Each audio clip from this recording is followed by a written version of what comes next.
kerja keras kalian membuahkan pahala dan barokah dari Allah Subhanahu wa taala.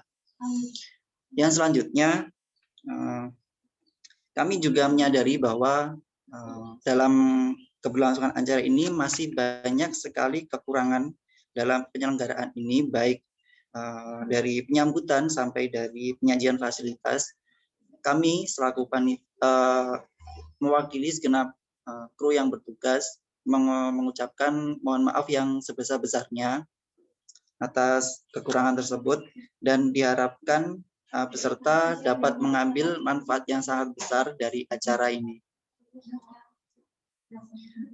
Sekali lagi, saya selaku Ketua Panitia mengucapkan mohon maaf yang sebesar-besarnya. Saya Muhammad Fatahillah Syatori berharap semoga peserta dapat mengikuti acara ini sampai selesai nanti. Saya selaku Ketua Panitia mohon pamit undur diri. Wabillahi taufiq wal hidayah, waridho wal inayah. Wassalamualaikum warahmatullahi wabarakatuh. Waalaikumsalam warahmatullahi wabarakatuh. Kepada yang bertugas kami ucapkan terima kasih. Sambutan yang kedua disampaikan oleh Ibu Siti Muhtaromin selaku PJ Desa Sidep. Kepada Ibu Siti Muhtaromin, disilakan. Assalamualaikum warahmatullahi wabarakatuh. Waalaikumsalam warahmatullahi wabarakatuh. Terima kasih atas kesempatan yang diberikan kepada saya. Yang terhormat kepada Rektor IAIN Tulungagung, yang terhormat dan yang saya banggakan seluruh peserta KKN yang ada di Desa Sidem khususnya. Sebelumnya marilah kita bersama-sama memanjatkan puji syukur kehadirat Allah Subhanahu wa taala, berkat limpahan taufik hidayah serta inayahnya semata, sehingga kita pada hari ini, hari Minggu tanggal 14 Februari 2021, kita dapat mengikuti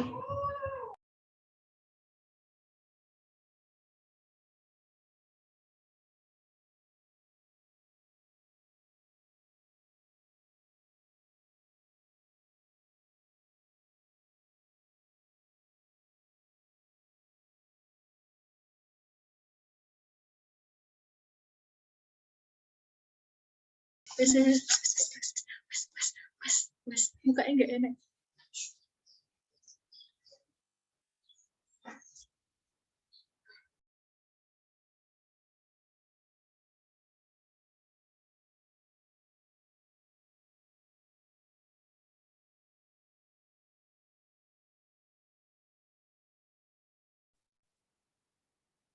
Mic-nya mati, Bu. Mic-nya.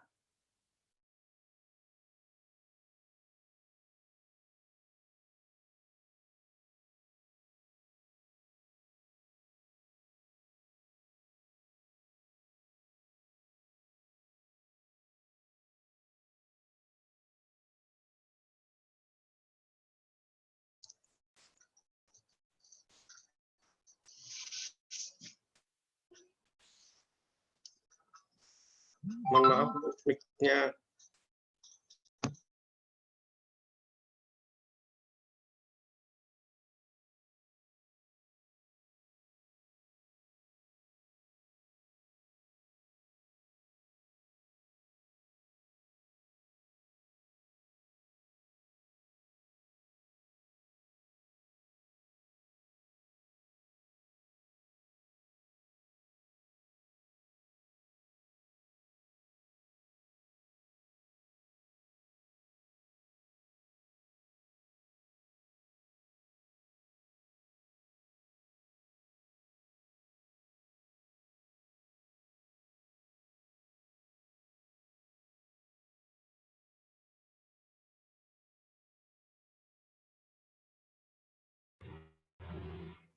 Sampun.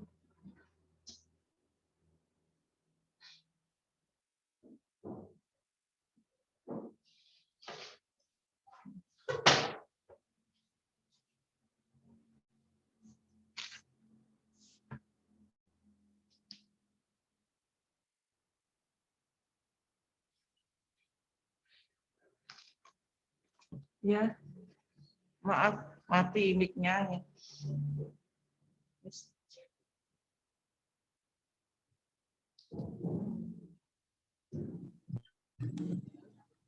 Ya, Bu.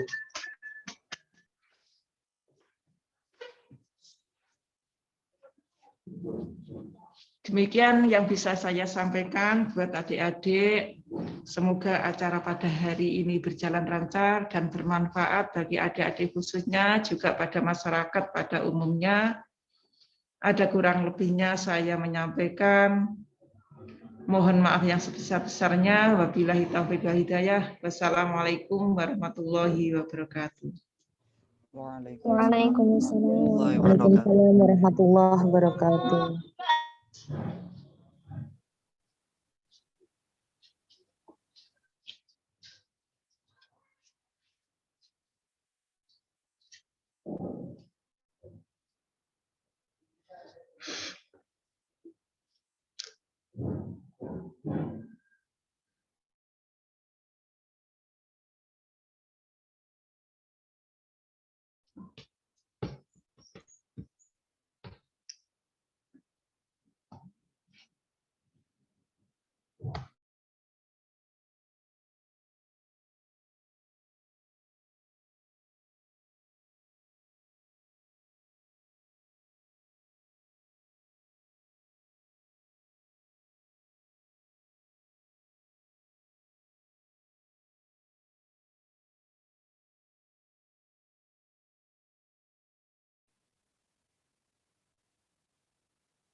Baik, terima kasih atas sambutan dari Ibu.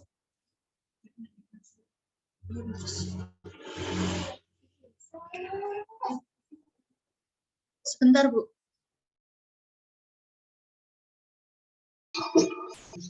Kepada yang bertugas kami ucapkan terima kasih. Masuki acara selanjutnya yaitu doa yang akan dipimpin langsung oleh Saudara Ventura. Kepada Saudara Ventura disilakan. Bismillahirrahmanirrahim. Ila hadrati Nabil Mustafa sallallahu alaihi wasallam wa alihi wa azwajihi wa dzurriyyatihi wa ahli al-kiram. Thumma ila hadrati ikhwanihi minal anbiya'i wal muslimin wal awliya'i wa syuhada'i wa sallam. Wal ulama'il 'amilin wal musannifin al mukhlasin wal jama'il muqarrabin. Al-Fatihah. A'udzu billahi minasyaitonir rajim. Bismillahirrahmanirrahim. Alhamdulillahirabbil alamin arrahmanir rahim maliki yaumiddin. Iyyaka na'budu wa iyyaka nasta'in ihdinas siratal mustaqim siratal ladzina an'amta 'alaihim ghairil maghdubi 'alaihim. A'udzu billahi minasyaitonir rajim. Bismillahirrahmanirrahim. Allahumma shalli ala sayyidina Muhammad wa ala ali sayyidina Muhammad. Sayyidina wa nil akhirin wa sallim radhiyallahu tabaraka min kulli sahabati rasulillah ajma'in. Alhamdulillahi rabbil alamin hamdan syakirin hamdan na'imin hamdan yuafi ni'amah wa yukafi mazidah. Ya rabbana lakal hamdu kama yanbaghi li jalali wajhikal karim wa 'azimi sultanik. Allahumma ighfir lana dhunubana wa liwalidayna warhamhum kama rabbayana shaghira wa limasyayikhina wa li jami'il muslimina wal muslimat wal mu'minina wal mu'minat al-ahya'i minhum wal amwat. Rabbana dzalamna anfusana wa illam taghfir lana wa tarhamna lanakunanna minal khasirin.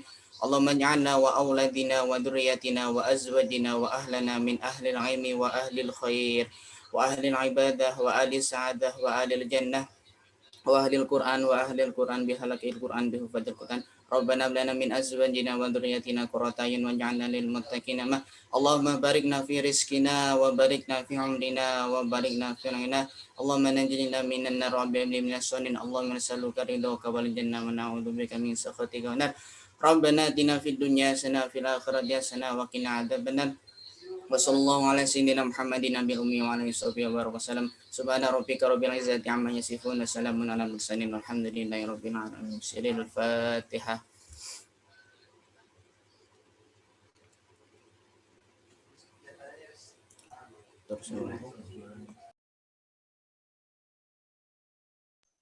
Amin, amin, amin ya rabbal alamin. Terima kasih kami ucapkan kepada yang bertugas. Baiklah, masuki acara inti yaitu webinar literasi dengan tema pentingnya literasi informasi di era pandemi yang akan dipandu langsung oleh Saudari Dita Natalia. Sebagai moderator kepada Saudari Dita Natalia, disilakan. Baik, terima kasih atas penyerahannya kuasa Di sini saya Dita Natalia selaku moderator literasi webinar kali ini mengucapkan selamat datang, selamat pagi dan selamat sejahtera untuk kita semua. Pada webinar kali ini dengan tema pentingnya literasi informasi di era pandemi. Kita tahu sendiri pada masa pandemi ini banyak sektor yang mengalami keterbelakangan atau pemutusan seperti adanya lockdown ataupun apa. Namun di balik itu semua kita tidak boleh berhenti untuk terus berkarya, salah satunya dalam bidang literasi. Oleh karena itu, kami dari kelompok KKN VDR 08 menyajikan suatu webinar pentingnya literasi informasi di era pandemi untuk kita semua agar tetap tak henti berkarya dan tetap semangat dalam menghadapi kehidupan. Pada webinar kali ini kita akan berbincang-bincang bersama Bapak Muhammad Fikriansyah Wicaksono. Berikut CV-nya. Nama Muhammad Fikriansyah Wicaksono, asal Tulungagung, 23 Mei 1993. Kemudian kewarganegaraan Indonesia, agama Islam, belum menikah, alamat rumah Pojok, Ngantru, Tulungagung. Untuk nomor HP, mungkin jika ada yang ingin bertanya atau apa, silakan dicatat 085 749 135 625. Untuk yang lain bisa dibaca sendiri pengalamannya. Nah, kali ini kita akan membahas mengenai sejarah literasi, jenis literasi, tingkatan literasi, dan hoax di era pandemi. Untuk itu langsung saja saya serahkan kepada Bapak Fikriansyah Wicaksono. Saya persilakan.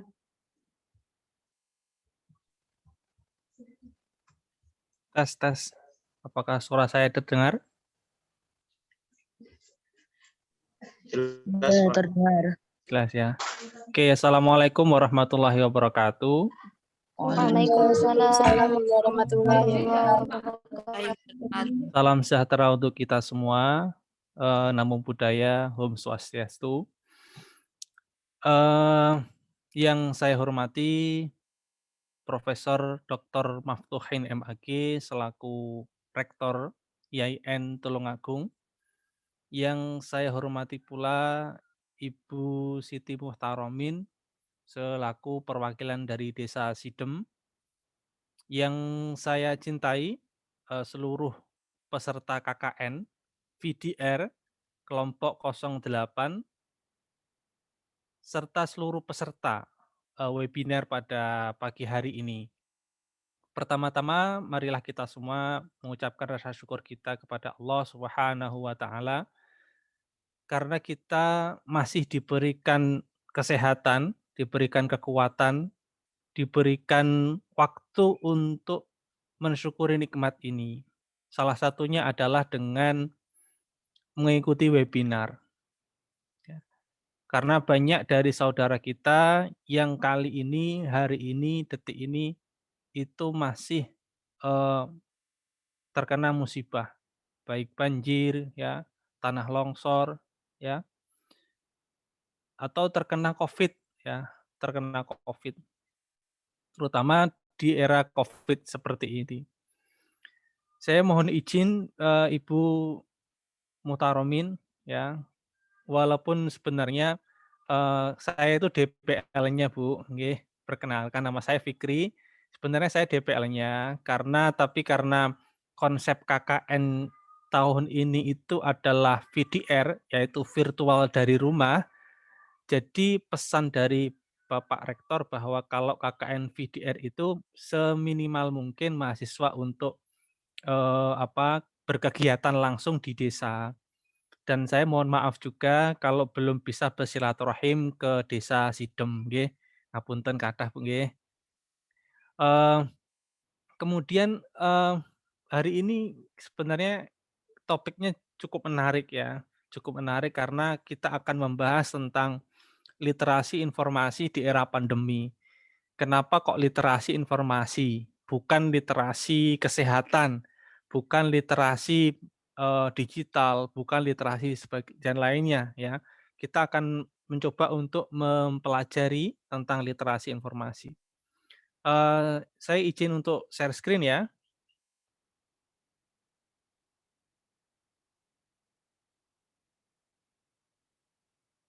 Oke, ini sudah terlihat ya? Oh, PPT saya Belum, Mbak, masih hitam, Mbak. masih hitam. Iya. Oke, sebentar.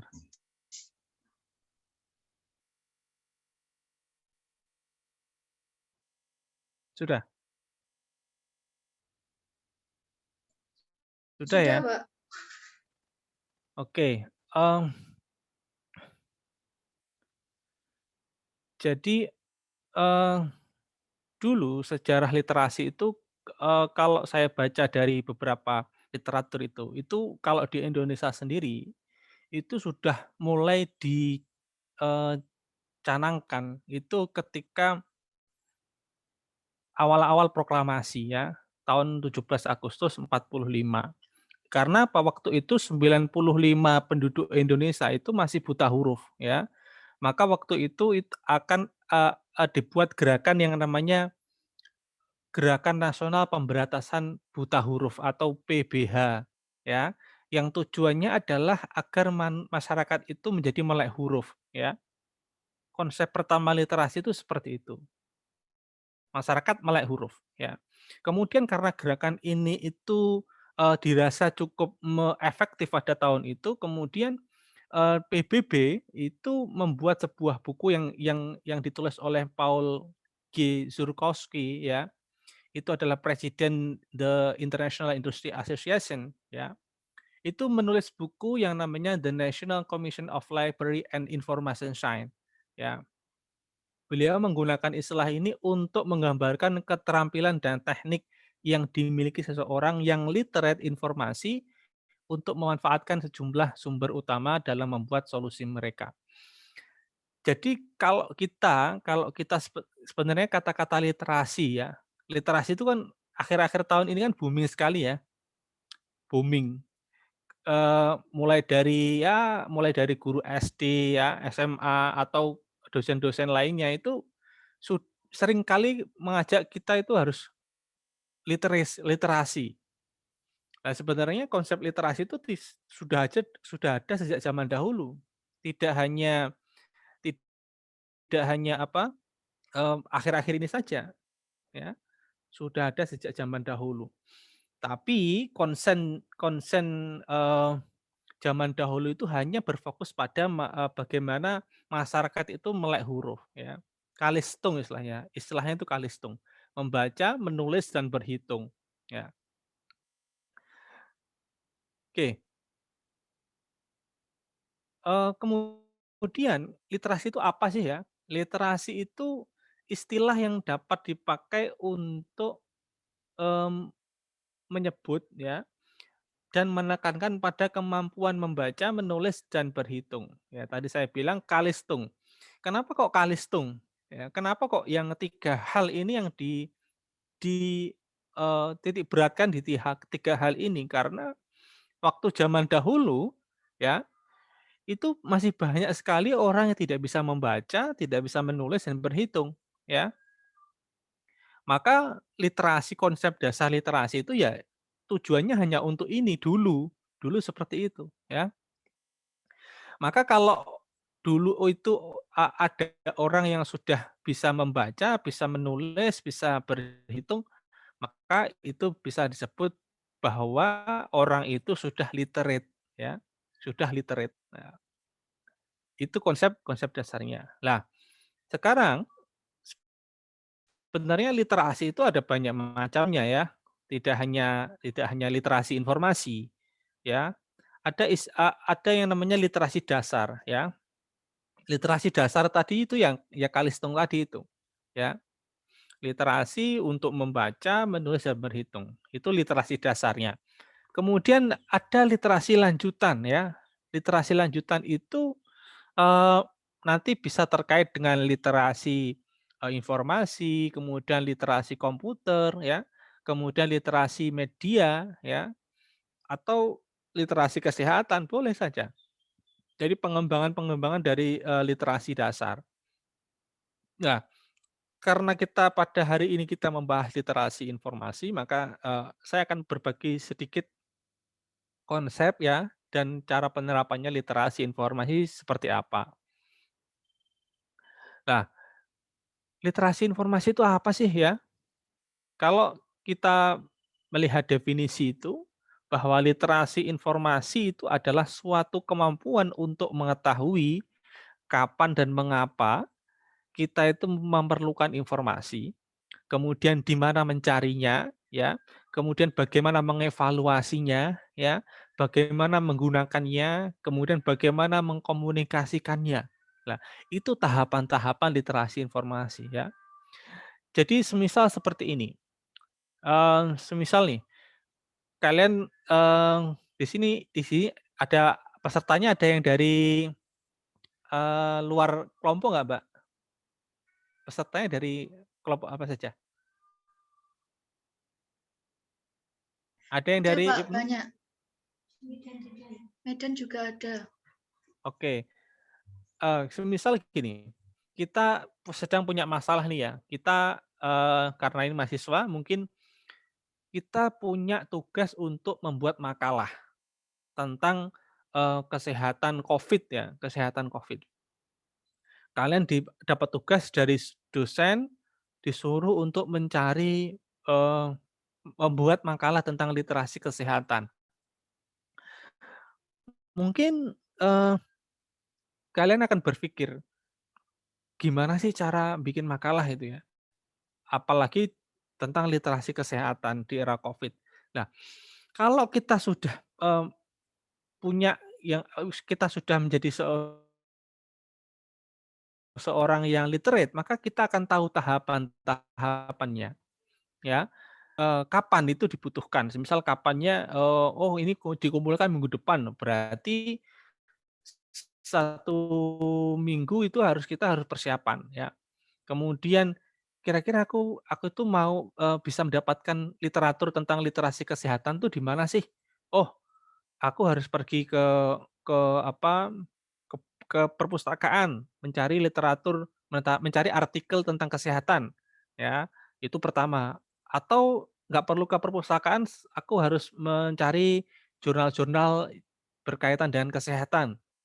Itu cara kedua atau, aku nggak perlu nyari jurnal, aku tak nyari artikel yang ada di Google, ya.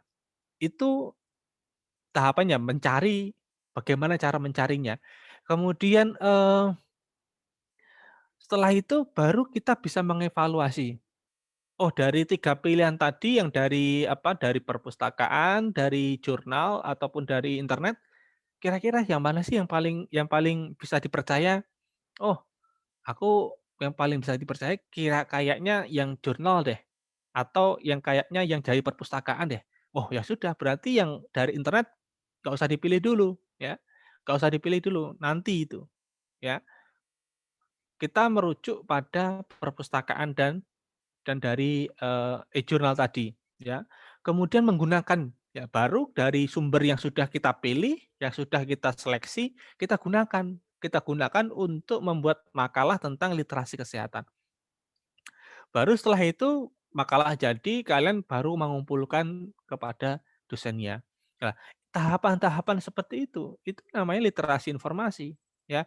Kalian sudah tahu masalahnya apa, kemudian, tahapan untuk menyelesaikannya gimana, mencari mencari apa namanya, cara untuk menyelesaikan gimana, ya. Sampai-sampai kalian harus kemungkinan kalau disuruh presentasi bisa, atau mengkomunikasikan kepada orang lain bisa. Nah, itu namanya kalian sudah terliterate informasi ya, literate informasi. Oke, ini ada yang mencoret-coret ini ya. Saya nggak tahu siapa. Oke, tapi bisa dibaca ya. Ini kalau menghilangkan gimana ya? Saya juga nggak tahu. Bisa dibaca ya tapi ya? Bisa, Pak, bisa. Oke, nggak apa ya. Yang mencoret bisa dihapus mungkin. Ya, mungkin dia nggak sengaja terus kemudian mencoret-coret ya. Oke, sekarang ini yang tidak kalah penting ya, tidak kalah penting tentang literasi informasi ya.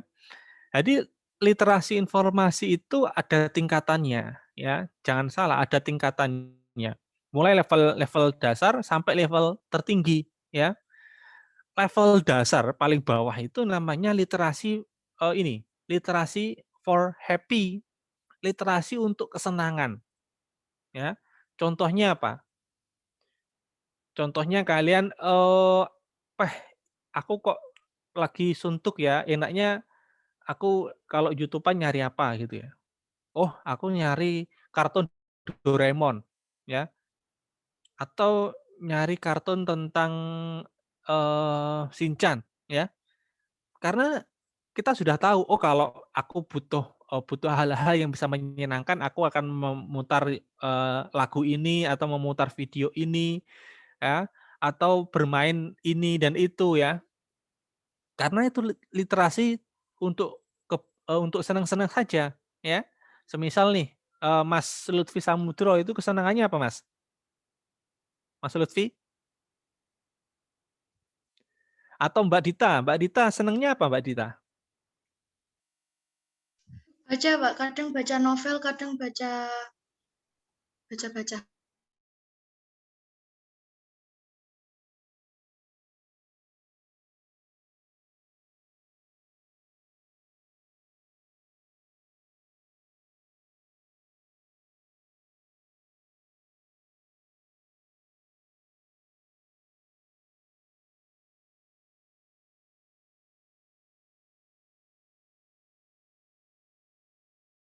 Saya pernah hanya untuk senang-senang saja ya. Mungkin ada yang lain, Mbak siapa ini? Mbak Lili, Mbak Laili. Mbak Laili. Saya suka Kalau nonton vlog, Pak. nonton vlog ya sama ya. Saya tuh kalau lagi suntuk tuh saya biasanya nonton ya itu Doraemon, kalau nggak gitu nanti nonton yang apa vlog yang kuliner-kulineran ya, masak-masak itu saya seneng ya. Itu ada salah satu YouTuber yang paling saya senang itu namanya Next Carlos ya. Pernah denger ya? Next Carlos itu. Itu YouTube vlog vlogger untuk makan ya. Senang saya lihat itu, padahal nggak makan, tapi senang aja ya. Bawaannya kalau lihat itu nanti langsung lapar ya. Langsung lapar, nafsu makan tambah banyak. Ya, itu literasi untuk kesenangan ya. Karena kita sudah tahu, oh aku suntuk happy-happy-ku di sini. Ya, itu pertama ya. Kemudian tingkatan berikutnya itu namanya literasi for knowledge ya. Literasi untuk menambah pengetahuan kita ya. Contohnya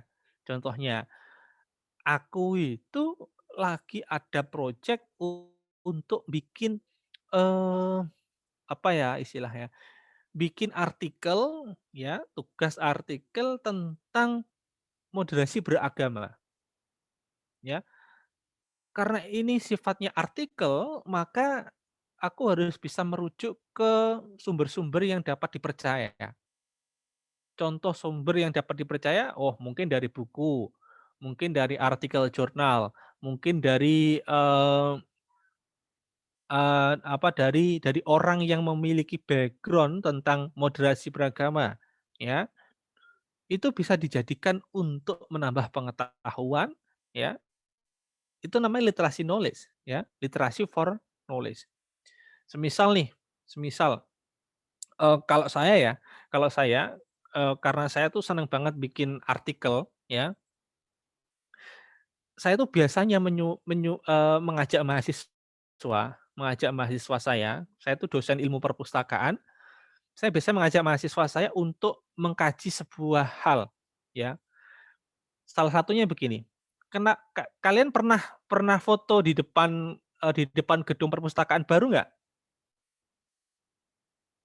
Belum ya? Ada yang Belum, sudah? Pak. Belum, Pak, karena Belum, Pak. waktu dibuka sudah tidak Sudah kuliah. corona. Iya. Tapi tahu ya gedung perpustakaan yang baru tahu ya? Tahu, Pak. Di Instagram banyak kan yang foto posting di depan itu? Iya, Iya. iya kan? Banyak Iya. banget toh. Lah, saya tuh sedang mencoba untuk memahami, mencari literatur. Kenapa kok mahasiswa itu senengnya foto di depan gedung perpustakaan baru? Apakah gedungnya karena ada buku dan kemudian ada apa namanya apa itu yang kayak bulu ayam ya kan? Di gedung perpustakaan Enak itu, Pak. baru itu kan bentuknya atas ada buku, kemudian ada bulu ayam gitu kan? Ya. Kenapa kok fotonya di depan situ? Kenapa kok tidak Iya. di dalam perpustakaan? Atau kenapa kok zaman dulu waktu belum ada gedung baru, mahasiswa tuh kenapa nggak pernah foto di depan perpustakaan lama gitu, ya? Karena mahasiswa punya motif gitu ya, punya punya preferensi. Oh, aku tuh kalau mau dianggap dianggap sebagai, eee, orang yang hits di Instagram, aku harus menampilkan foto-foto yang hits juga, salah satunya di depan gedung perpustakaan, ya kan? Jadi sekarang itu, gedung perpustakaan itu lagi instagramable istilahnya ya, instagramable banget lah ya. Itu sama kayak kalian nanti ke kalau ke apa, pernah ke perpustakaan Bung Karno? Belum ya? Kalau perpustakaan Bung Karno sama, ya. Kalian pasti akan berfoto di depan Pak Soekarno yang sedang duduk di kursi. Iya, betul, Pak. Pasti ya, tak jamin pasti, ya. Kecuali Iya. kalian itu yang orang-orang yang jaim, itu pasti malu kalau jaim ya.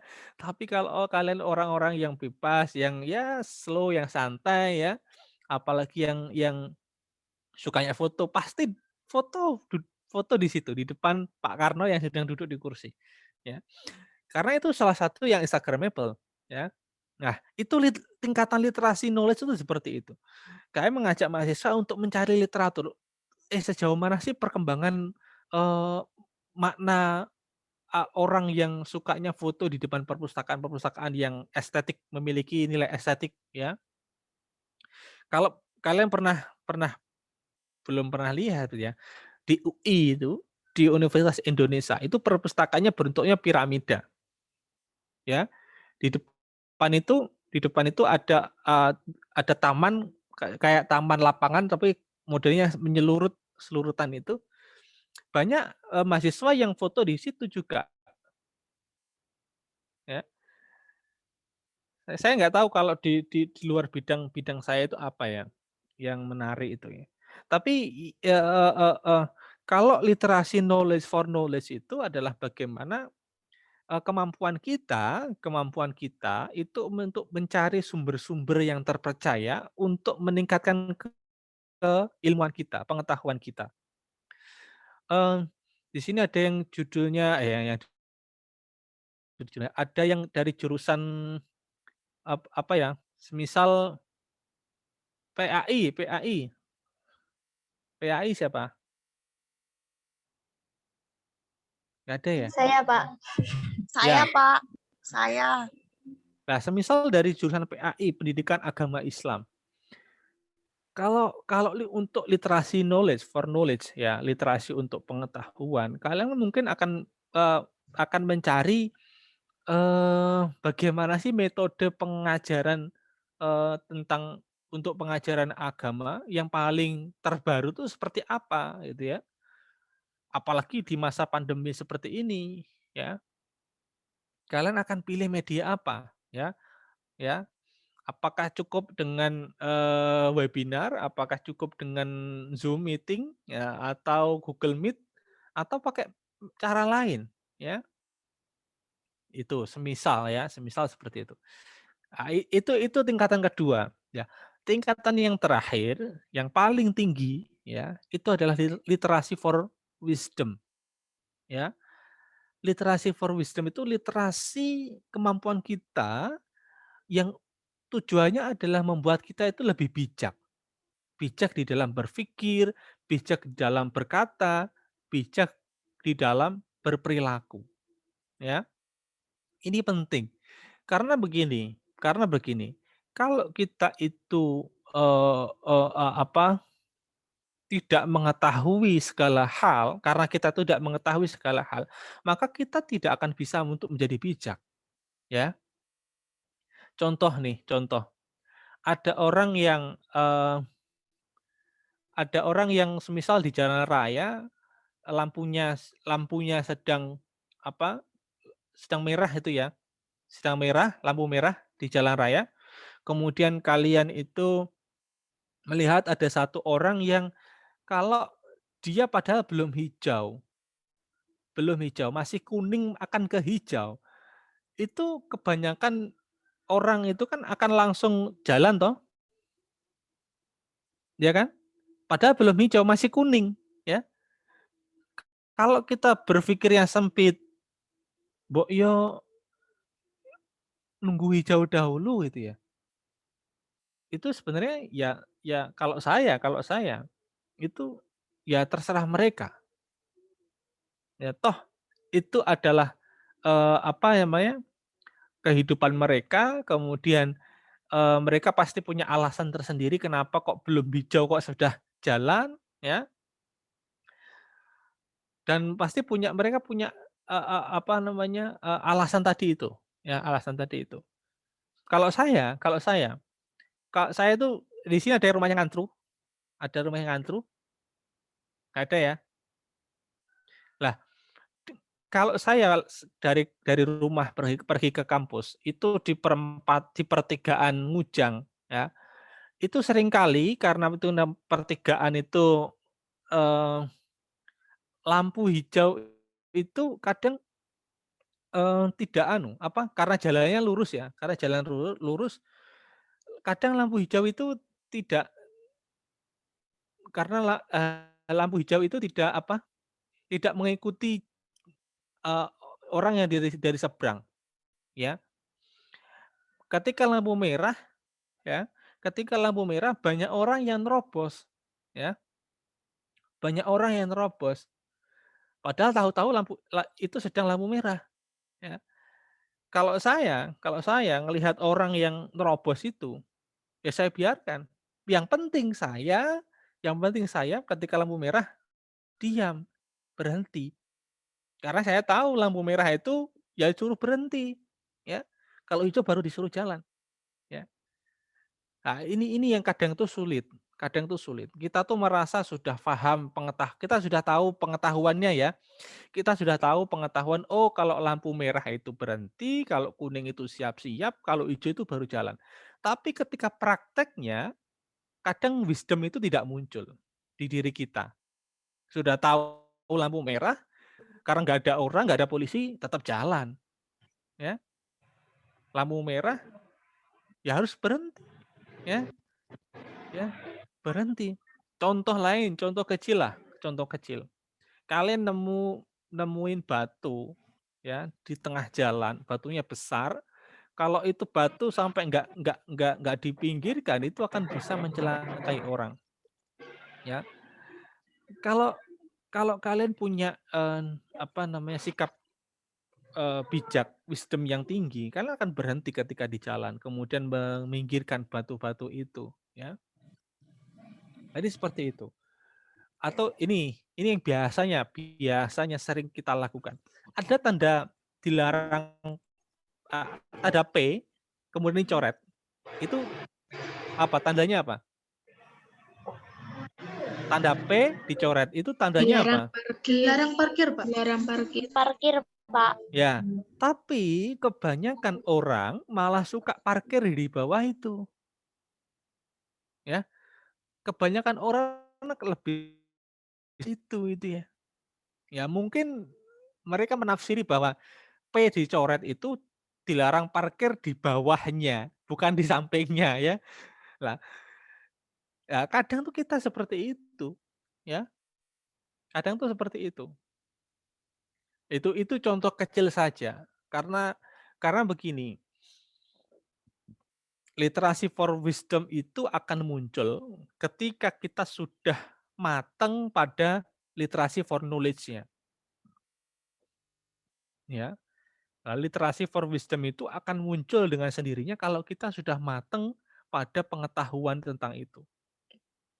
Ya, itu yang harus diperhatikan. Lah, saya ada sedikit kata quote ya. Jangan pernah menganggap kita itu sudah literate, ya. Karena bisa jadi kita hanya menjadi literate pada satu hal, tapi tidak untuk hal lainnya, ya. Jadi jangan sok-sokan kita tuh menjudgment bahwa aku tuh sudah literate kok, aku tuh sudah bagus kok literasinya. Aku itu loh lihat karya bukuku banyak, karya novelku banyak, ya. Nggak boleh seperti itu menurut saya. Karena bisa jadi kita tuh hanya literate pada satu hal, tapi tidak literate untuk hal yang lain. Ya. Oke, kita lanjutkan ya. Ini jam berapa ini? Sudah siang kayaknya ya. Oke, sebentar. Nah, yang nggak kalah penting untuk materi hari ini itu adalah hoax di era pandemi. Ya, ini data yang saya temukan pada salah satu website ya. Menurut data Kominfo 2020, pada April 2020 itu tercatat ada 1.125 berita hoax terkait COVID ya, yang beredar luas melalui platform Facebook, Twitter, Instagram, WhatsApp, YouTube ya, dan berbagai media lainnya. Ada 77 tersangka yang menjalani proses dan 12 diantaranya telah ditahan. Nah, ini apa? Ini data ya. Kenapa kok banyak sekali orang yang suka bikin berita bohong di era pandemi? Ada yang bisa mengidentifikasi kenapa? Ada yang bisa menjelaskan kenapa? Karena itu, Pak. Karena literasi bisa dibilang masyarakat itu masih kurang memahami soal literasi, membedakan mana yang hoax dan mana yang benar, sehingga sedikit secuil apapun mereka mempengaruhi itu pasti masyarakat banyak yang mempercayai. Contohnya dalam pandemi ini ada yang mengatakan virus itu berbahaya, ada yang mengatakan bagaimana. Nah, karena mereka kekurangan pemahaman mengenai si literasi informasi mengenai si vaksin itu tadi apa manfaatnya, terus apa, sehingga terdapat secuil berita bohong mengenai vaksin itu tadi sudah menganggap buruk seperti itu, Pak. Iya. Menurut Ya, itu benar juga ya, benar juga. Jadi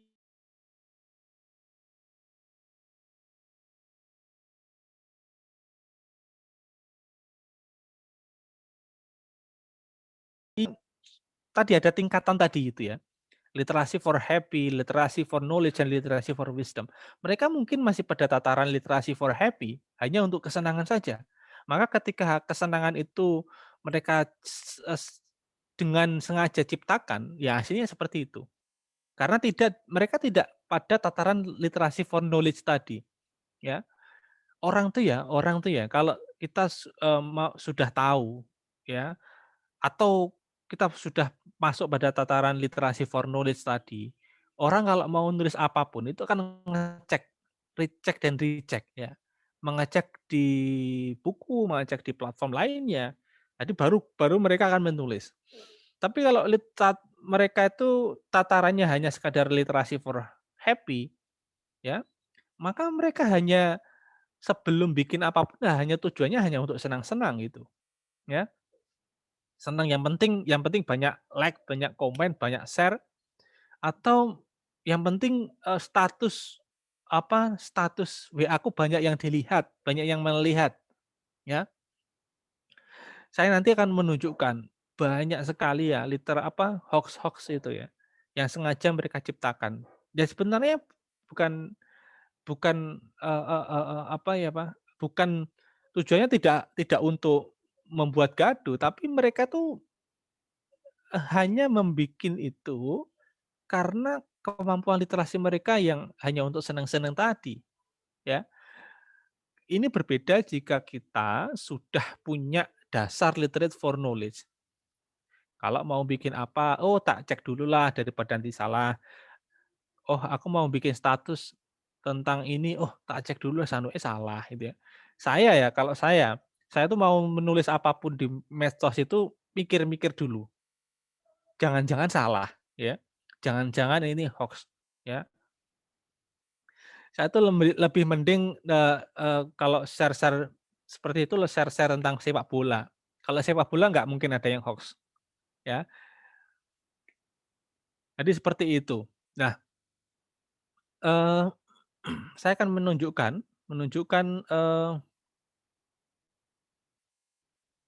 ini kelihatan ya? Kelihatan? Masih PPT yang terakhir, Pak. PPT yang terakhir. Iya, hoax di era pandemi yang data dari sebentar. Kominfo.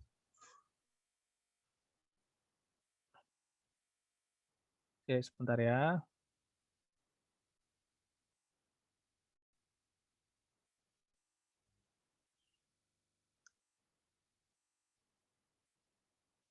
Sudah terlihat? Sudah, Pak. Sudah ya? Ya. Nah, ini adalah salah satu website dari covid19.go.id. Ini website resmi dari pemerintah yang tujuannya adalah memberikan informasi kepada masyarakat umum tentang COVID, kemudian tentang edukasinya, ya, kemudian yang nggak kalah penting itu tentang hoaxbuster, ya. Di sini tuh banyak banget ya hoax-hoax yang diciptakan, ya. Seperti ini nih, vaksinasi presiden harus diulang dan hati-hati dengan vaksinasi, ya. Kemudian diagram chip for 5G pada vaksin COVID-19, ya.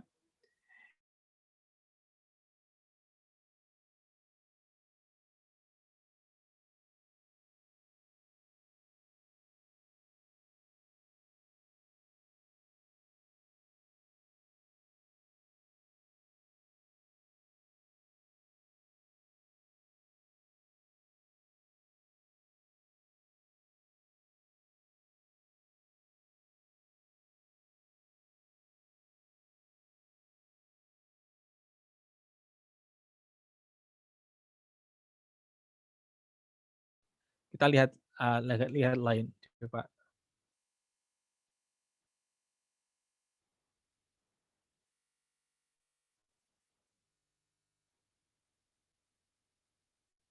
Nah, seperti inilah ya, seperti ini.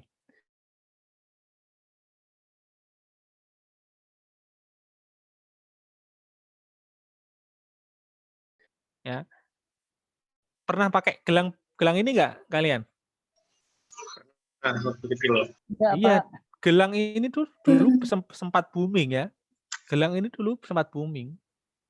Ini ada hoax-nya, ya. Gelang power bell dapat menyembuhkan corona, ya. Padahal judulnya seperti itu saja. Nah, ini jelas hoax ini, ya. Coba kita lihat lagi.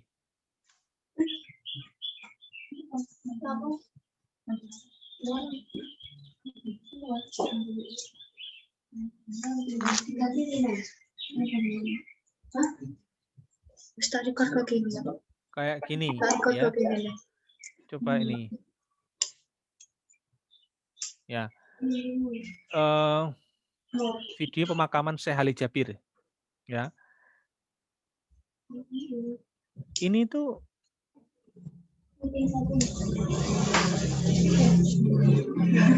nah, ini coba kita identifikasi ya.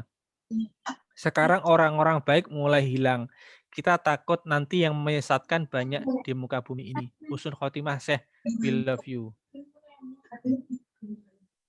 Nah, kayak seperti ini. Halo, suara saya terdengar? Terdengar ya? Terdengar, Oke. Ini kan seakan-akan ini foto waktu kematian Syekh Ali Jabir itu. Tapi kita lihat dulu penjelasannya. Beredar sebuah postingan di akun Facebook Nus Postingan ini disukai 82 kali, dikomentari 3 kali, dan disebarkan 30.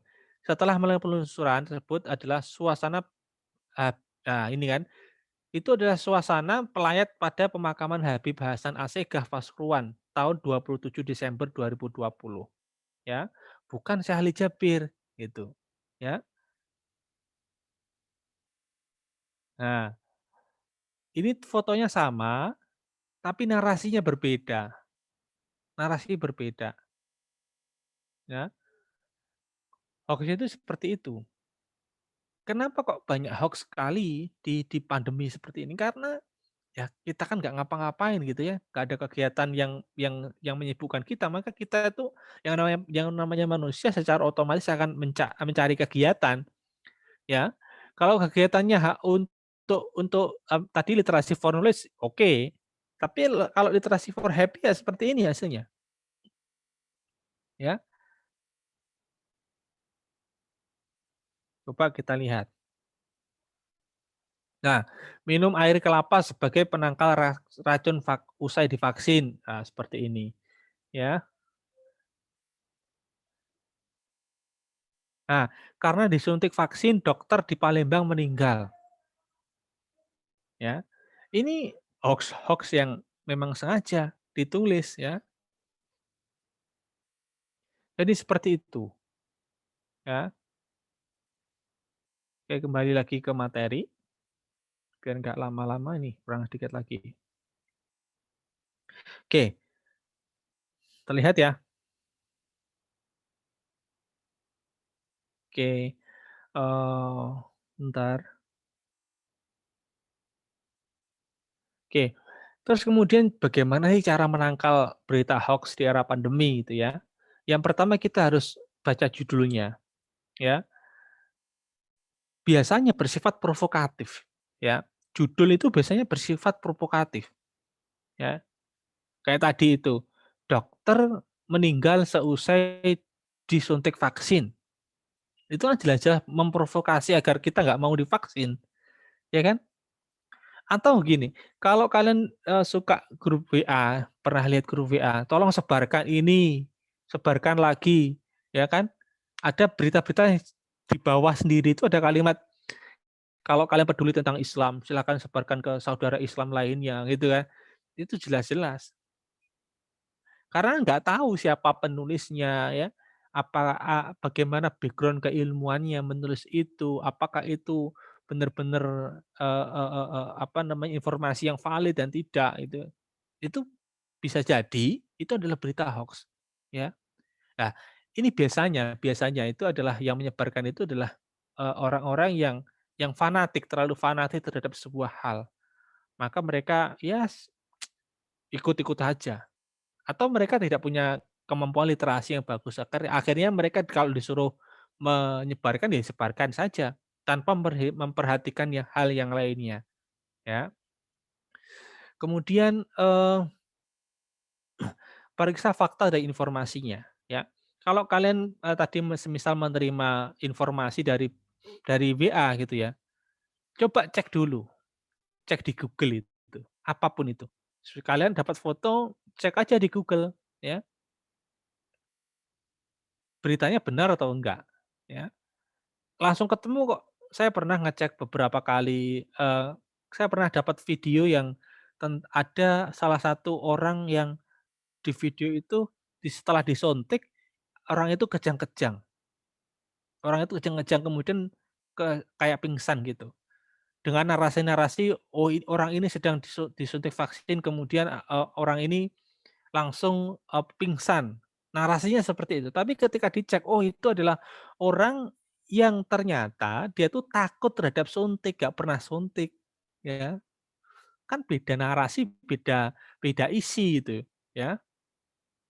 Nah, itu harus kita cek dulu di Google saja, ya. Kemudian cek keaslian foto. Kalau foto itu bisa juga lewat website TinA, ya, tina.com atau pakai Google Image. Di Google itu ada Google Image ya, kalian masukkan foto di situ nanti akan keluar foto-fotonya yang serupa, ya. Tahu nggak Google Image? Google gambar yang paling atas itu nanti di situ ada pilihan gambar atau image. Klik aja di situ. Atau masuk ke 10A ini, masukkan saja fotonya ya. Kan keluar, oh ini yang sebenarnya foto-foto. Atau kalian juga bisa merujuk website resminya COVID tadi itu yang covid19.go.id atau website resmi dari Kemenkes. Nah, untuk memfilter informasi yang valid tentang kesehatan, ya. Jadi seperti itu, ya, materi kita pada hari ini, ya, saya ucapkan terima kasih. Nah, kalau ada pertanyaan nanti kita diskusi. Oke, gitu ya. Saya kembalikan ke moderator. Baik, terima kasih Bapak untuk materinya, sangat-sangat bermanfaat dan sangat-sangat menambah wawasan bagi kita semua. Dan saya sendiri baru mengetahui bahwa literasi dari asal mulanya hanya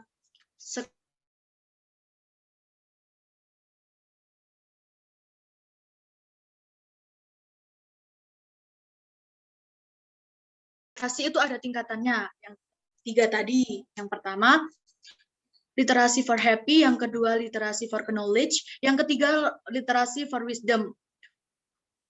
Kemudian untuk literasi sendiri, materinya sangat bermanfaat. Mungkin ada yang ingin saya buka sesi pertanyaan. Untuk pertanyaannya saya buka 3 dulu. Nanti kalau waktunya masih cukup, kita akan buka lagi. Yang bertanya bisa menyalakan mikrofon ataupun lewat pesan dalam Meet, pesan dalam Zoom.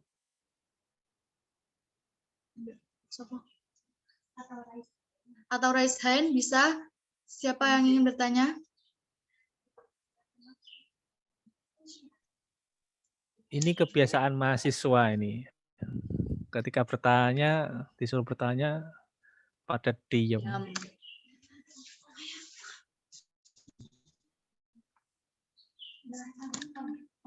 Kalau nggak malu bertanya itu ada 2 kemungkinan.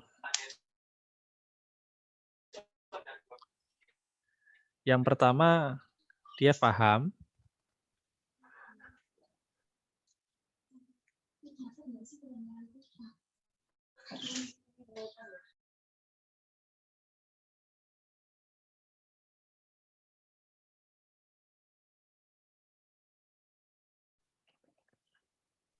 Baik Pak, kalau belum ada yang bertanya, saya bertanya dulu ya.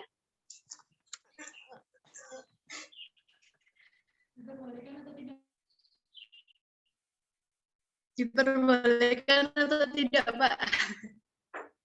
Pertanyaan saya, atau cara meningkatkan literasi dalam masa pandemi dalam tingkat masyarakat.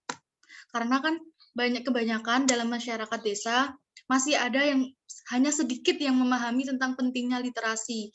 Yang lainnya masih apa sih? Masih lebih mentingin kerja aja cari uang gitu loh, Pak.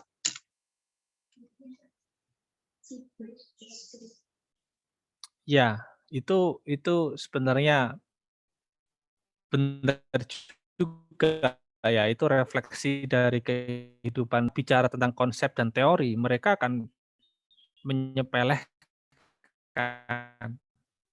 ya, karena memilih bekerja daripada harus berpikir tentang konsep literasi dan sebagainya. Kalau saya mengetahui kondisi seperti itu, kita akan menjemput bola. Bukan menjemput bola, menunggu bola bergulir. Semisal di masyarakat sekitar kita sedang ramai tentang ini vaksin ini nanti kalau divaksin itu bisa jadi cacat. Itulah aku lihat berita di TV ada orang yang disuntik terus kemudian kejang-kejang. Aku dapat informasi dari WA. Kalau kalian tahu seperti itu, kalian harus meluruskan informasi itu, ya. Oh, Mbah niki niki namine berita bohong, Mbah, berita hapus-hapus, Mbah. Sing leres ngeten lho, mengke lek jenengan divaksin, jenengan bakale sehat. Lek sehat mungkin jenengan nyambut damel tambah ruso, Mbah. Wah, itu seperti itu ya. Atau kalian melakukan edukasi-edukasi, boleh juga. Tapi lebih kepada sasarannya adalah pemuda-pemuda di sana, ya. Kalau ada Ansor, ya Ansornya, kalau Banser, ya Banser juga, atau IPNU dan IPPNU bisa dilibatkan.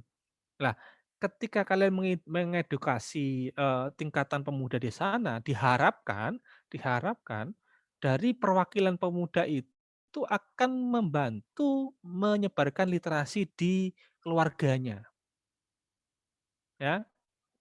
Membantu menyebarkan literasi di keluarganya. Atau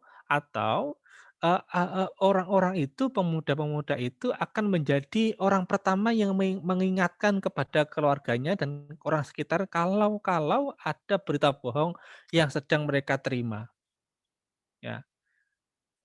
Jangankan orang luar ya, orang tua saya kadang tuh suka seneng banget ngirimkan hal-hal yang sifatnya kayak tadi tuh, jika Anda peduli dengan umat Islam yang sedang dikriminalisasi ulamanya, silakan sebarkan. Nah, saya kadang berdebat untuk itu, untuk meyakinkan bahwa itu sebenarnya hanya tulisan orang-orang yang tidak bertanggung jawab, ya.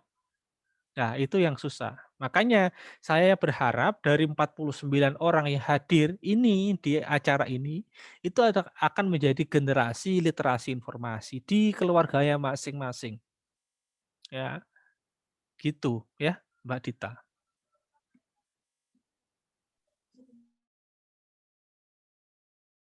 Ada yang ingin bertanya?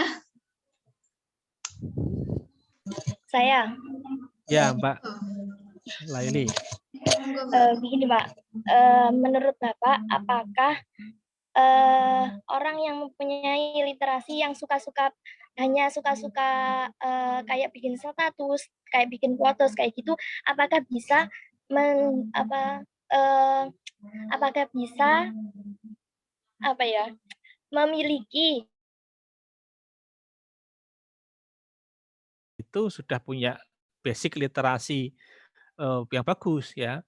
Kalau tulisannya itu tentang apa, semisal hal-hal yang bisa dipertanggungjawabkan, bisa jadi itu anak itu atau orang itu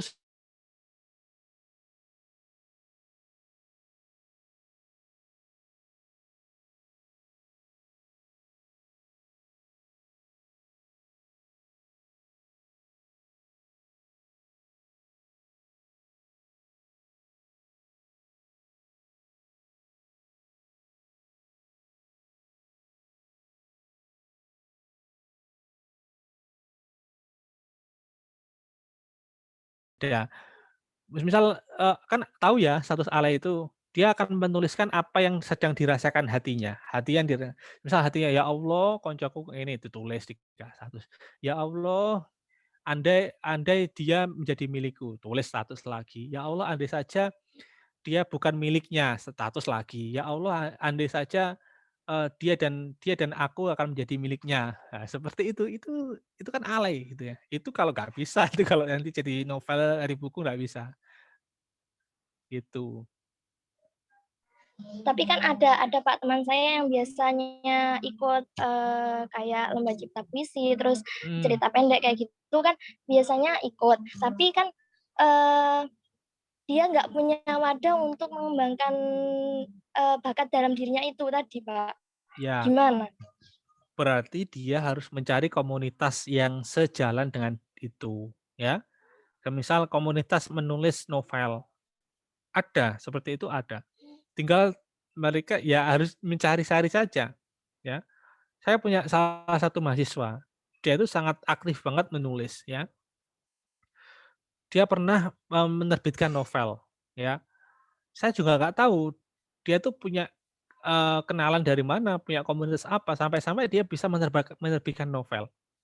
Dia juga menulis di surat kabar, di koran, ya, menulis berita, menulis statement pernah menulis statement yang itu statementnya dikomentari oleh dosen-dosen di luar Tulungagung ya. Saya sendiri malah hanya tahu ketika teman saya yang dosen dari UIN Jogja itu mengasih tahu saya, "Iki loh mahasiswamu yang sing gawe status begini." Jajal deloken. Saya baru tahu seperti itu. Makanya kalau ada yang seperti itu, arahkan saja ke komunitas-komunitas yang sejalan dengan idenya, dengan kesehariannya. Pasti jadi itu. Gitu. Gitu, Pak, ya. Oke, Pak. Terima kasih. Oke. Sudah, Mbak? Alhamdulillah sudah. Alhamdulillah. Mungkin ada yang ingin dipertanyakan lagi? Saya boleh bertanya? Boleh. Boleh sekali. Oke, terima kasih. Pak, kalau kita menyinggung tentang literasi ini kan berarti sangkut pautnya masalah intelektual ya, Pak ya? Bener nggak, Pak? Iya, ya. Kalau salah nggak saya lanjut, ngoten. Ya, coba Ya. lanjutkan dulu aja. Literasi ini kan sangkut pautnya masalah intelektualitas. Oke. Literasi ini kan sangkut pautnya masalah intelektualitas. Nah, kalau kita nyambung dari pertanyaan Mbak Dita, tadi kan tentang masyarakat desa yang lebih memilih kerja dan lain-lain. Nah, ini kan berarti sangkut pautnya masalah idealis dan realistis gitu ya, Pak ya. Masyarakat desa mungkin lebih realistis saja lah. Kita ngapain sih literatur yang begitu-begitu, lebih baiklah bekerja dan lain-lain kan daripada kita mementingkan idealis kita sebagai jiwa-jiwa intelektualitas. Nah, bagaimana sih Pak untuk memantik diri kita atau merubah mindset kita sebagai orang yang memang berliteratur ataupun berintelektualitas gitu loh Pak. Memantik diri kita sendiri gitu Pak. Mungkin itu saja pertanyaan saya. Ya, menarik pertanyaannya ya. Jadi ini pertanyaannya ya agak-agak susah untuk dipraktekkan ya, karena basicnya adalah kesadaran diri sendiri ya menurut saya ya. Kalau orang itu sudah sadar bahwa pentingnya literasi, maka apapun yang dia kerjakan itu akan punya dasar, ya, akan punya landasan. Orang yang bekerja dilandasi dengan literasi, itu kan hasilnya berbeda, Mas. Ya. Kan banyak orang di sekitar kita itu lebih mementingkan bekerja yang gajinya ya cukup saja dengan pendidikan yang nggak S1 lah, nggak S1, SMA semisal. Orang SMA kan sekarang sudah bisa bekerja, ya kan? Tapi apakah pekerjaan itu bisa meningkatkan intelektual dia? Kan nggak juga. Beda halnya dengan orang yang sudah lulus S1, cara berpikirnya sudah metodis ya, terstruktur dengan bagus, pasti cara dia bekerja itu sudah bisa, tadi saya berkata bahwa karena sudah terstruktur, mereka akan berpikir secara terstruktur, bertahap. Oh, kalau aku punya masalah disuruh bosku, cara pertama aku harus ngapain, ya, harus ngapain, ada tahapan-tahapannya. Beda halnya dengan orang yang tidak tidak kuliah, ya, tidak sekolah. Mereka akan mungkin hanya ikut sami'na wa ata'na. Apa yang diperintahkan ya itu yang saya lakukan. Beda halnya dengan yang tadi. Semisal kita sudah berkuliah, kita sudah punya basic pengetahuan yang kuat, ketika dapat perintah ya kita laksanakan. Tapi pelaksanaan kita itu ada alasannya, ada tahapan-tahapannya. Oh, aku kalau disuruh gini, langkah pertamaku gini, gini. Langkah keduaku gini, setelah gini baru tak bilangkan ke bos, ya. Itu seperti itu. Nah, kalau tadi kesadarannya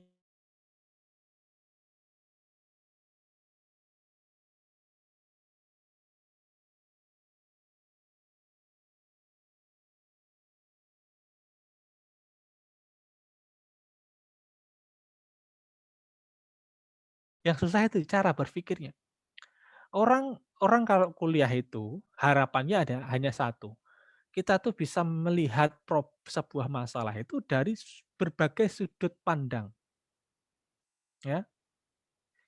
Orang kalau sudah kuliah, itu harapannya hanya satu, melihat semua masalah itu, suatu masalah dari berbagai sudut pandang. Contohnya, sederhana, ilustrasi sederhana. Kalian naik pohon, rambutan, ketika kalian naik pohon rambutan, kalian naik di paling ujung, kalian, bisa ngelihat sekitar kan? Kanan, kiri, depan, belakang bisa ngelihat toh? Naik pohon rambutan, bisa Iya, ya? iya. Nah, itu beda nggak kalau kita naik ke pohon kelapa? Beda, Pak. Beda. Yang beda apanya?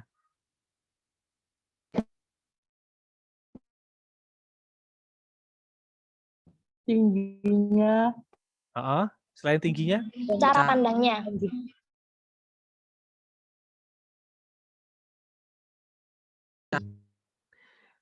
Kalau maksudnya bagaimana? Maksudnya adalah kalau kita tuh kalau kita tuh punya pendidikan yang lebih tinggi, kalau kita punya masalah, kita tuh tidak langsung cepat putus asa. Oh, di balik kejadian ini ada begini, ada masalah ini solusinya seperti ini. Kalau solusi seperti ini nggak bisa, cari solusi yang kedua. Solusi kedua nggak bisa, cari solusi yang ketiga. Kalau solusi yang ketiga nggak bisa, oh mungkin pakai solusi yang terakhir, semisal.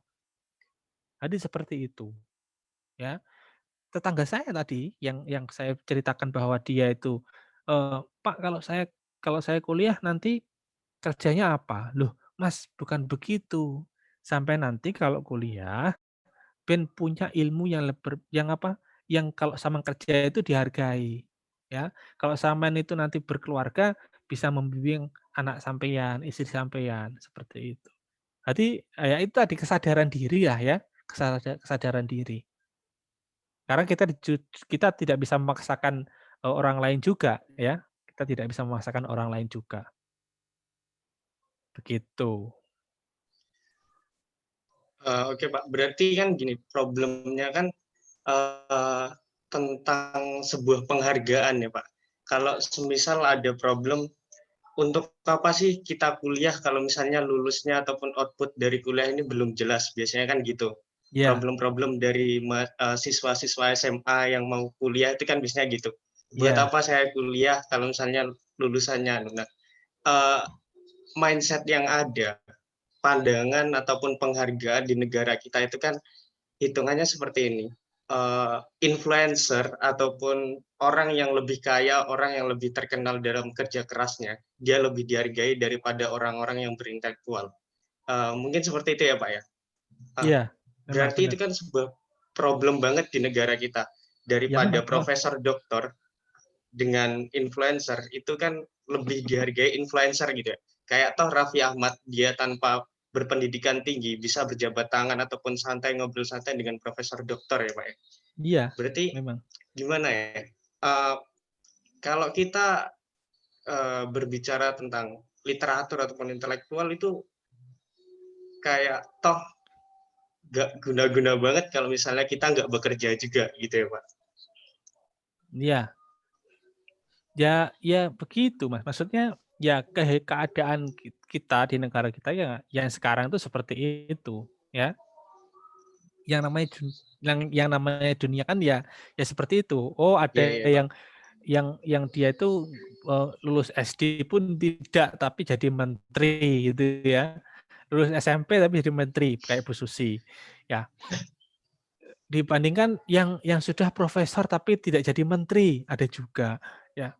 Ya seperti itu, ya. Tapi yang penting adalah bahwa kita tuh menyadari, ya, kita tuh menyadari bahwa yang terpenting itu kita itu punya background dulu, punya, dasar ilmu yang kita miliki, kita kuasai dahulu.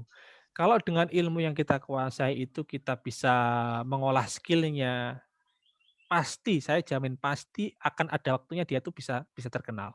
Kalaupun tidak terkenal se-Indonesia, ya terkenal se-kabupaten. Kalaupun tidak terkenal se-kabupaten, ya terkenal se-desa. Kalaupun tidak di saya, di rumah saja, nggak masalah. Yang penting kita tuh isi dulu dengan pengetahuan dulu ya. Kalau saya seperti itu. Ya. Sekarang kalau saya lihat ya, memang memang kayak Raffi Ahmad bikin the next influencer itu ya. Mereka yang ditarik adalah orang-orang yang notabene adalah punya punya apa, punya jiwa-jiwa seni ya. Saya lihat dulu ada salah satu dari Tulungagung juga ya. Ya ya biarkan itu dunia mereka gitu kan. Itu dunia mereka. Kita punya dunia sendiri. Cara hidup mereka dan cara hidup kita berbeda. Tergantung kita memilih jalan yang mana gitu.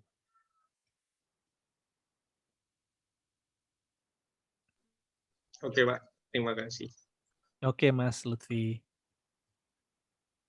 Terima kasih Mas atas pertanyaannya.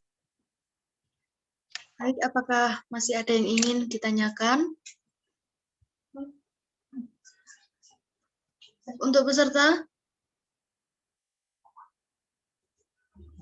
Cukup kayaknya. Pesertanya tidur ya.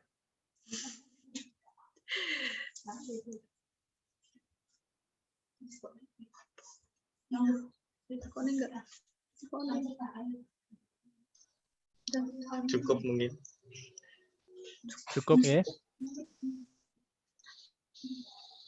Bentar Pak, masih ada satu Pak. Oke. Oh, masih ada.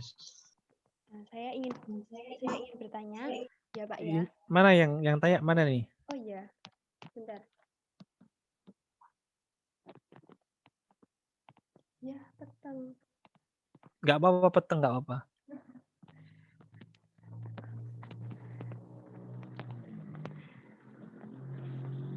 Jadi dalam dunia media sosial itu kan kita kerap menemui hoax dan itu pasti merugikan pihak yang menerima mentah-mentah informasi tersebut kan, Pak? Ya.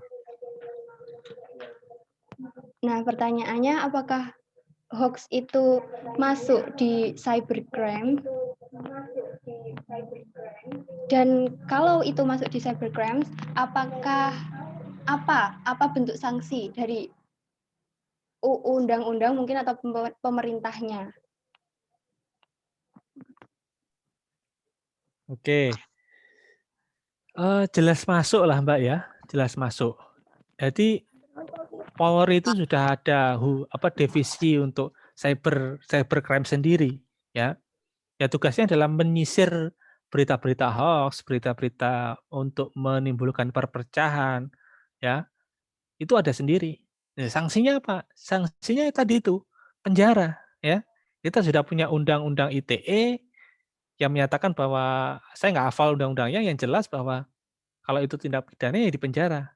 Kayak tadi itu ya saya menampilkan ada dari berapa ratus itu 120 yang terpidana hoax itu yang sudah 12 diantaranya itu di penjara. Jadi seperti itu. Jadi makanya saya ingatkan bahwa kepada kalian itu kalau menulis apa-apa itu difikirkan 2 kali. Terutama di media sosial, di Facebook ya, di Twitter, di Instagram nggak mungkin nggak. Instagram cuma foto ya, paling banyak. Di WA, status WA. Kalau kalian menulis berita bohong di WA, itu bisa jadi nanti itu di-screenshot, kemudian screenshot-an itu disebarluaskan kepada orang lain. Nah, itu yang berbahaya. Kalian bisa terancam hukuman pidana. Gitu. Mbak Farah Zatul. Iya, Pak. Terima kasih. Oke. Oke, Mbak Farah.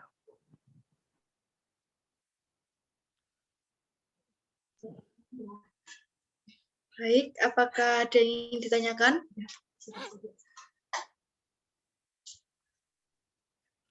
Sepertinya tidak. Karena sepertinya tidak dan hari sudah semakin siang. Tutup ya. Untuk itu kita akhiri saja sesi foto. Ya, Bentar, dokumentasi. dokumentasi. Saya request Untuk- ya, saya request salah satu dari nanti ketika foto tolong tangannya begini. Lambang L sebagai Ya. perwujudan literasi. L, Ya. bentuk literasi. Ya. Silahkan dinyalakan. Monggo kameranya bisa dihidupkan. Untuk Yang teman-teman lain, semuanya. dimohon kameranya dihidupkan.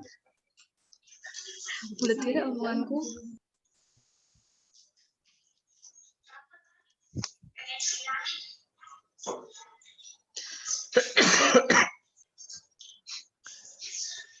Yang screenshot siapa yang screenshot? Sudah ada orang sendiri? Dari panitia, Pak. Sudah ada ya? Oke. Silakan diaba-abani ya, biar kita siap-siap tanda L. Ini literasi. Ya, kadang orang itu lambang L ini sekarang digunakan untuk berbagai macam lah ya. Bener, Pak. Karena ini ada 2 slide, jadi 2 kali ya. Entah ini masuk slide keberapa, kita tetap action, tetap pose. Oke. Yuk. Tangannya. 1. Tangannya dulu, tangannya. 1, 2, 3.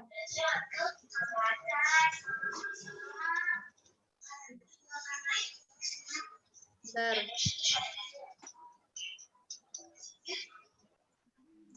Tuh, kecil. Bentar, mohon sabar. Garing, Mbak. 1, 2, 3. Untuk yang slide kedua, sudah berarti. Ini football gaya bebas atau sudah? Cukup. Lagi toh? Mungkin cukup lah. Oke. Saya mohon maaf tadi nggak pasang background ya. Karena kalau pasang background tuh gambarnya burek-burek gitu ya. Nggih, Pak. Mboten napa.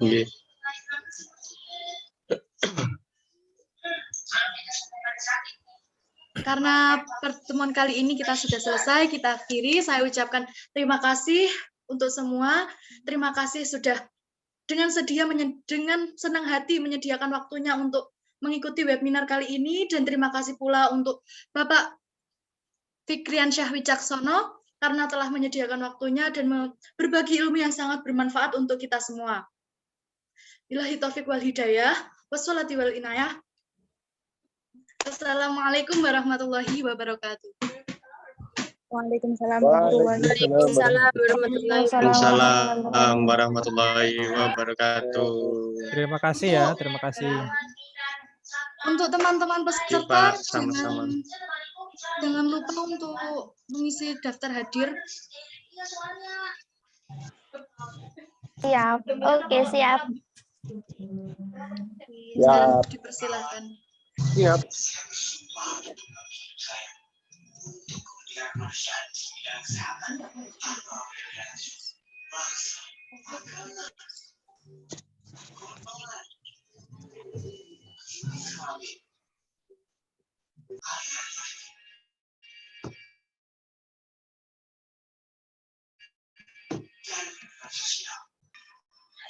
Terima kasih untuk kakak-kakak dari IPNU dan Karang Taruna ya. Enggak ru ya. Enggak ru sumpil. Terima kasih untuk semuanya.